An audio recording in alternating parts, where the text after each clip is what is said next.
At 62, Julian Lennon, the eldest son who carries the surname of a legend, suddenly uttered words that stunned the world. "I utterly hated her." Just a few short syllables, yet enough to tear apart the silence he had kept for decades. Behind that confession is not a sensational scandal, but the raw story of a child growing up in the overwhelming shadow of his father, watching his family fall apart, feeling abandoned, being constantly compared, and ultimately forced to learn how to survive with wounds that never truly healed. The world once celebrated John Lennon as a symbol of peace and love. But to Julian, he was only an absent father, leaving behind memories of neglect and the bitter sense of being erased from his own family. And the woman he named in his moment of hatred was the unresolvable knot in his long journey of searching for identity and inner peace.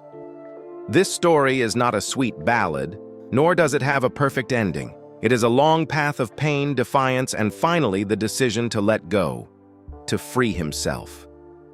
Julian Lennon was born in 1963, at the very moment when the Beatles were transforming from a Liverpool band into a global phenomenon. John Lennon's name grew brighter by the day, splashed across newspapers, television screens, and concerts where tens of thousands of fans screamed his name. To the public, being born the son of a Beatle surely meant a life of luxury, of glory, and a childhood rolled out on a red carpet. But for Julian, the truth was the complete opposite, a story of absence, of deprivation, and of wounds no one else could see. In 1968, when Julian was just 5 years old, his small world collapsed. John walked out of the family home to pursue a new love, leaving behind his wife and son without explanation, without even a goodbye hug. For a child, that wasn't just the loss of a father, but the crumbling of his entire sense of safety. From that day on, absence became the long, unshakable shadow of Julian's childhood. The home that once echoed with laughter was reduced to a quiet space where only mother and son clung to one another. Cynthia, a frail but fiercely resilient woman, had no choice but to harden herself against a harsh reality. Piece by piece, she sold her jewelry, their photographs, even possessions tied to the Beatles era, just to trade them for simple meals for her boy.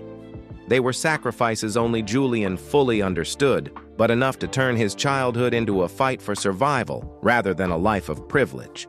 Through his school years, Julian had no new clothes, no large house with gardens and iron gates as people imagined. He had only a few worn-out outfits, a cold little flat, and a mother drained by endless worries. At school, instead of admiration, he became the target of mockery. Classmates looked at his last name and assumed he had it all. But that very name made him a thorn in their eyes. He was teased, isolated, even beaten, while teachers sometimes turned a blind eye, convinced that John Lennon's son didn't need protection. In reality, Julian had nothing but emptiness, a devoted mother, and the fragile sense that life could collapse at any moment. As he grew older, the distance from his father only widened. By the time Julian was 10 or 11, the name John Lennon dominated headlines, hailed as a global symbol of love and peace. But to the boy himself, it was a bitter paradox. The entire world worshipped a man he had never truly had. Posters of John decorated millions of walls, songs overflowed with messages of humanity. Yet each reminder only told Julian that his father always belonged elsewhere, to the crowds, to another family, but never to him. Julian's childhood, therefore, was not nurtured by happiness, but forged in deprivation and loneliness. From an early age, he learned to hide his pain, to swallow his tears, and to quietly stand up after every fall. For him, childhood was never a time of carefree innocence, but a harsh rehearsal for survival. In his teenage years, Julian began to feel the weight of that distance through very tangible experiences. After his parents' divorce, contact with John became so rare it was almost meaningless. A few brief phone calls, where the voice on the other end sounded distant, ending quickly as if out of obligation. A handful of fleeting meetings where father and son sat across from each other, but between them stretched an unbridgeable gap. There were no heart-to-heart talks, no words of guidance, no closeness, only fragmented exchanges, just enough to remind Julian that the distance was real and growing. In a 1998 interview with The Telegraph, Julian bitterly admitted he could talk about peace and love to the world, but he could never show it to his own wife and son. That statement was not an accusation, but the choked sob of someone who had waited too long for a father to see him as a vital part of his life, a hope that had long since eroded. The gifts handed over like duties, the polite small talk, instead of healing, only deepened the wound. In an interview with Newsweek, Julian recalled that there were times he saw his father only a handful of times before John was assassinated. That scarcity made each meeting more agonizing, for they served as proof of a bond already broken. And so, the teenage boy was forced to build himself a shell of protection. No longer waiting, no longer hoping, because he had learned that the higher the hope, the more merciless the disappointment. As Julian told People, "I always hoped to find peace by forgiving my father. But before that, I had to accept the truth that the bond between us was never complete." Julian built his defenses to stop expecting, but even that couldn't shield him from the sting whenever he looked out into the world. For while he received only neglect and cold encounters, he had to watch the entire planet celebrate his father as the very embodiment of love and peace. Worse than absence were the cruel words that sometimes echoed from the very man Julian longed to be loved by. Inside conversations, among friends and the press, it was whispered that John had once coldly referred to his eldest son as a mistake, a child born at the wrong time, never part of his plan. That rumor, exaggerated or not, cut like a knife, because it perfectly mirrored the feeling Julian carried inside, that he was seen as a burden rather than a gift. The bitterness deepened when the contrast grew impossible to ignore. With Sean, the son from his new family, John openly expressed affection, even calling him a child born out of love. The media praised him as a devoted, tender father, while Julian could only stand on the outside, silently watching the tenderness he himself had never received. That blatant favoritism carved the cold distance even deeper. It turned Julian's youth into years haunted by one consuming question. Why could his father lavish all his gentleness on another child, but leave him only rejection? That paradox fueled a fury that lingered for years, but it wasn't the kind of rage that exploded. It was a quiet, smoldering fire that slowly consumed him. It left Julian caught between a desperate yearning to be loved and the harsh necessity of living, as if that father-son bond had never existed. Julian's teenage years were thus overshadowed by quiet resentment and gnawing shame, a pain with no escape. And then, at just 17, the defining blow arrived, sweeping away his last fragile chance of reconciliation. On the night of December 8, 1980, John Lennon returned to the Dakota apartment in New York after a recording session with Yoko Ono. Outside the gates, as always, fans lingered. Among them was Mark David Chapman, a man who had asked John for an autograph on a record just hours earlier. But as John and Yoko stepped out of their car, Chapman pulled out a gun and fired 4 shots into John's back. Hours later, Roosevelt Hospital pronounced him dead. The news spread like lightning. The world was stunned. Hundreds of thousands gathered outside the Dakota. Millions wept across the globe for the peace hero who was gone. But amid that ocean of tears, Julian felt a different, harsher grief. He had lost the final chance to ever hear his father say something truly sincere to him. Just days before the murder, Julian and John had shared a rare phone conversation. In his father's voice, Julian sensed an unusual gentleness, as if a door to reconciliation had begun to crack open after years of silence. Yet that tiny spark of hope was brutally extinguished forever by 4 fatal bullets outside the Dakota gates. The wound deepened when Julian was excluded from his father's final rites. He was not present at the private memorial organized by Yoko, not allowed a farewell. The entire world mourned a legend with moments of silence and songs echoing across public squares.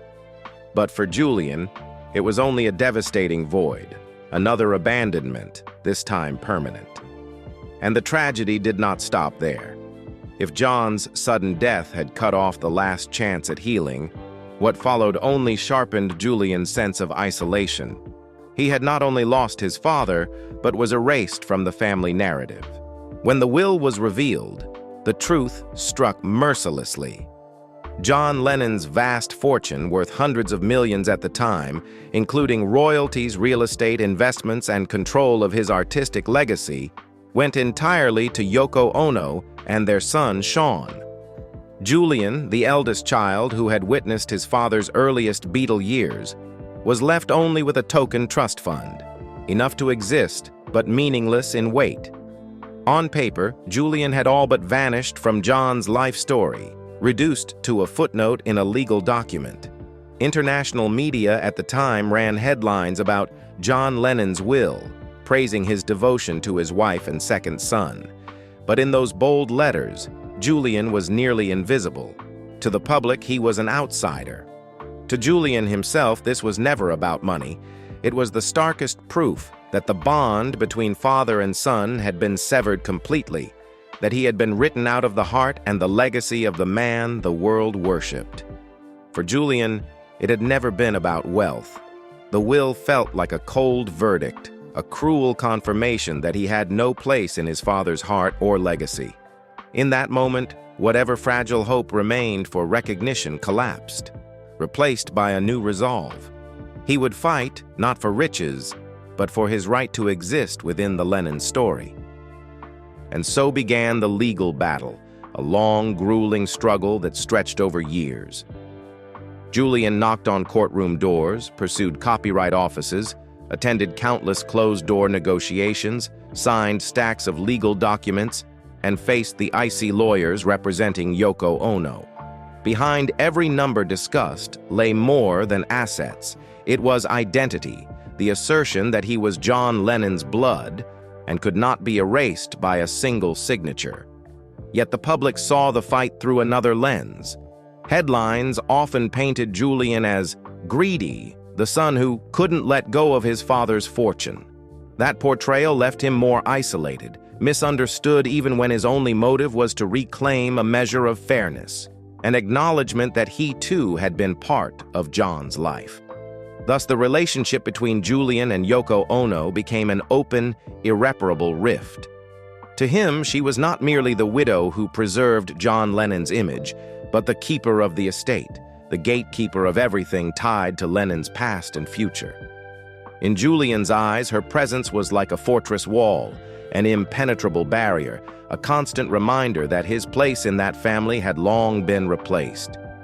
Amid legal disputes, loneliness, and the scrutiny of public opinion, Julian found an escape: music. Though he carried the Lennon name, he refused to live forever in his father's shadow.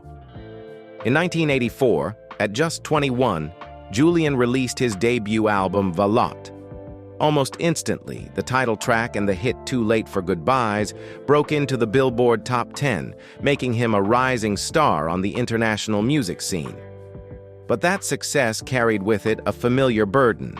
Every lyric, every melody, even Julian's voice was compared directly to John's. To the public, he was both a promising artist and a Lennon clone. Julian went on to release The Secret Value of Daydreaming, 1986, Mr. Jordan, 1989, and Help Yourself, 1991. Though none matched the explosive debut, he left a lasting mark with Saltwater, a song filled with environmental urgency that climbed to number 6 on the UK charts. Saltwater showed Julian's determination not to chase his father's legacy, but to carve out his own voice, speaking to the world and the issues that mattered to him. Yet the constant comparisons, the fatigue from family disputes, and the feeling of never being truly acknowledged drove Julian away from the spotlight for many years. It wasn't until the late 1990s that he returned with Photograph Smile, 1998, an album praised by critics for its maturity and honesty. In 2011, he followed with Everything Changes. Still, after those noisy years in music, Julian gradually withdrew from the stage. He admitted that being forever labeled John Lennon's son left him weary, because no matter how hard he tried, the world continued to see him only through his father's lens. To escape that suffocating comparison, Julian turned to photography, a medium that allowed him to observe in silence and tell stories from his own perspective. In 2010, he published the photo book Timeless, quickly establishing himself as a serious photographer with exhibitions across the United States, Europe, and Asia. His lens did not chase glamorous moments, but instead focused on nature, people, and the raw fragments of everyday life, as if he were quietly continuing the unfinished chapters of his childhood. Nor did he stop there. Julian ventured into documentary filmmaking, most notably producing Whale Dreamers, 2006, which explored indigenous culture and carried a strong environmental message about whale conservation. The film won several international awards, proving that Julian pursued art not only to affirm his own identity, but also as a platform for global causes. Alongside art, Julian founded the White Feather Foundation in 2007, named after a promise John once made. If he returned after death, it would be through the image of a white feather. For Julian, that promise seemed to materialize when a native friend handed him a white feather, a coincidence he took as fate. The foundation supports a wide range of efforts: environmental protection, aid for indigenous communities, education, and healthcare for underprivileged children. In this way, Julian transformed personal pain into a positive force, helping others who, like him, had grown up in hardship. It was during this period away from music that Julian finally found his clearest sense of identity, no longer chasing his father's legacy, but building his own, quiet yet enduring. And then, when the time felt right, he returned to music with the album Jude, 2022. The name itself closed a full circle, from Hey Jude, the song Paul McCartney wrote decades earlier to comfort little Julian, to the mature, independent voice of a man who had survived heartbreak and learned how to heal himself. Through years of artistic pursuit and social activism, Julian began to see life through a different lens. He realized that hatred only deepened his suffering and bound him to the past. His grudge against Yoko Ono never truly disappeared, but Julian understood that bitterness could never be the path to peace. Though he never considered Yoko family, from the late 1990s into the 2000s, he began to accept a fragile compromise, not for her sake, but for John Lennon's. These shifts did not come from some dramatic turning point, but from small, quiet moments. In 2002, when Julian and Yoko were both present at a photography exhibition. In 2007, when they briefly crossed paths at a memorial for John. And at other times when Sean's presence acted as the glue preventing tension from boiling over. Slowly, the public confrontations and icy glares faded, replaced by a fragile calm, not kinship, but no longer a battlefield. Julian never forced himself to see Yoko as family, nor did he pretend to reconcile. His decision to let go was not about forgiving her, but about protecting his own peace of mind, and above all, preserving his bond with Sean. In all the wreckage, Sean became the anchor that kept Julian from being swept away by bitterness. The two half-brothers had grown up in completely opposite worlds. Julian endured a childhood of lack and loneliness, while Sean was raised in love, wealth, and limelight. Yet pain, it turned out, spoke a common language. As they entered adulthood in the 2000s, Julian and Sean gradually found common ground. Both knew the weight of comparison, both bore the crushing pressure of the Lennon name, and both longed to be recognized as individuals, not as copies of a legend. It was Sean's kindness and sincerity that opened the door. He never judged Julian, never viewed him through the lens of the past, but approached him with empathy.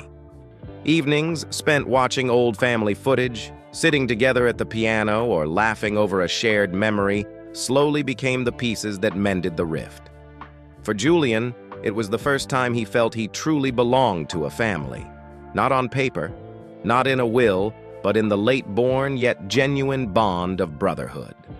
From then on, the silent war with Yoko lost its meaning. The only thing Julian chose to hold on to was his connection with Sean. He had learned that peace does not always come from grand gestures. Sometimes it lies in a quiet decision, to let go and move forward.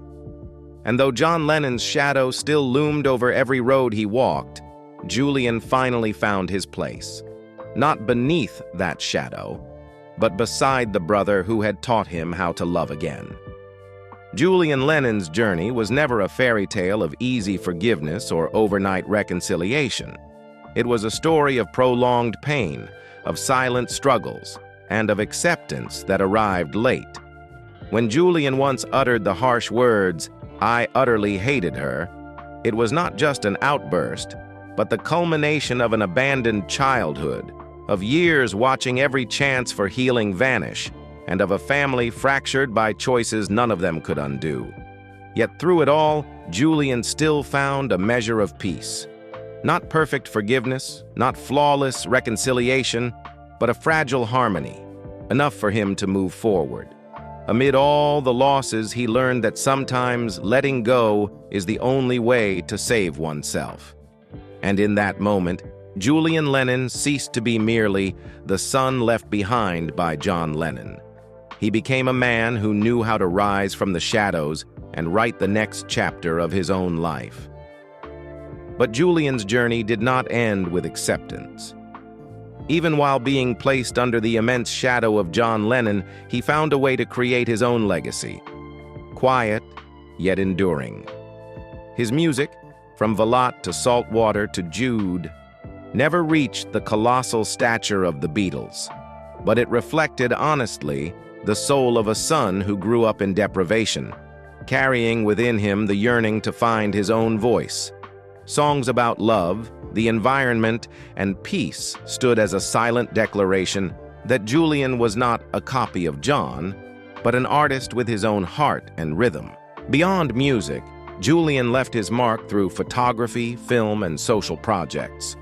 The timeless photo exhibition, the documentary Whale Dreamers, and the children's book series Touch the Earth not only affirmed his creative identity, but also demonstrated his sense of responsibility to the world. Through the White Feather Foundation, Julian has raised millions of dollars to support healthcare, education, and environmental protection, a way of transforming personal pain into global compassion. Julian Lennon's legacy, therefore, cannot be measured by awards or box office records. It is measured by spiritual strength, the ability to turn rejection into creative drive, shame into empathy, and the darkness of the past into light for others. He has not denied the Lennon name. He has learned to carry it as part of his journey, not as a chain. In 2025, Julian continues to show that he is not standing still in the shadow of the past, but tirelessly creating and finding new ways to tell stories. In March, he opened his photography exhibition Reminiscence at the Fremen Gallery in New York, showcasing works that captured fragile moments of nature and humanity. It was more than an art display. It was a visual diary, extending his journey of using the lens to express words never spoken. Not stopping there, in June, he introduced the children's animated series Love the Earth at SXSW London. Inspired by his earlier books of the same name, the project carried a message of environmental awareness and love for the planet, directed at a new generation. It reaffirmed Julian's commitment to turning personal wounds into global connection. By October, he is expected to release a special EP featuring 4 demos from the late 1980s and early 1990s, songs never before included in official albums. This release serves as both a closing of old musical diaries and an opening for audiences to better understand his personal songwriting path. At the same time, Julian is set to publish the photo book Life's Fragile Moments, a collection of works spanning over 2 decades, accompanied by memories from his philanthropic journey. And in September, he participated in an online talk with the organization Young Citizens of the World, sharing with young people his thoughts on creativity, music, and social responsibility. The year 2025, then, is not only another career milestone, but also proof that Julian Lennon has discovered how to live and create beyond the shadow of John Lennon, through music, photography, and compassion for the world. Julian Lennon's life has never been a sweet ballad. It has been woven from the wounds of childhood, the years of struggle to escape a colossal shadow, and the moments where he had to learn to let go in order to find fragile peace. He never had a true father, nor was he ever placed at the center of John Lennon's legacy. But through music, photography, and philanthropy, Julian wrote his own chapter, quiet, steady, and profoundly humane. Today, when people look back, they do not only see the abandoned son of a Beatle, but a man who learned to transform pain into strength, to create and to give. And perhaps that is Julian Lennon's true legacy. And you, do you remember him as the son left behind, or as an artist who stood strong to write his own story? Share your thoughts in the comments below. And if you want to continue following stories like this, don't forget to hit like and subscribe so you won't miss the journey of exploring lives beyond the spotlight.